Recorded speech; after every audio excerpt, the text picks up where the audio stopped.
Hello, সবাই কেমন আছেন? আশা করি সবাই ভালো আছেন। তো বেশ কয়েকদিন ধরে ঝিরিঝিরি বৃষ্টি হতো। তো বৃষ্টির পরে বাইকনাকে নিয়েছিলাম পুকুরে জন্য সাম সংগ্রহ করতে। তো সাম সংগ্রহ করে শেষ করে আমার পুকুর পাড়ে দেখতেই পারতেছেন কিছু কলা গাছ লাগাইছিলাম। তো আইছিলাম মূলত ছাগলের জন্য কলা পাতা কাটতে। তো কাটতে এসে দেখি যে পাখি কলাগুলো খাইয়ে রেখেছে। তো পাখির রিজিকে যতটুকু আছে ততটুকু খাইছে। তো আমার কলা গাছে ম্যাক্সিমাম সময় দেখা যায় পাখি খায়, তারপরে আমার কলাগুলো পাড়া হয় গাছ থেকে।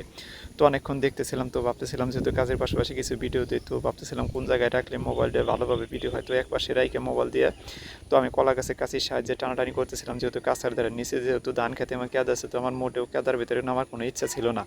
তো অনেকক্ষণ টানাটানি করতেছিলাম। তো কলা গাছ অনেক শক্ত, কিন্তু না কাটলেও কিন্তু টানাটানি করলে কোনোভাবেই পড়তেছিল না। তারপর কাছে দেখি এটা একটু আবার ফির টানার চেষ্টা করি, অনেকক্ষণ দেখি পরে কিনা। তা ভাবতেছিলাম তা যতই টানে দেখি কোনোভাবে সম্ভব হইতেছিল না। তো একটা সময় দেখি অনেকক্ষণ টানাটানি করার পর গাছ থেকে কলা পাড়তে সক্ষম হই। তো সবাই ভালো থাকবেন, আবার দেখা হবে নতুন কোনো ভিডিওতে, সেই প্রত্যাশা হলো। সবাই ভালো থাকবেন। আসসালামু আলাইকুম।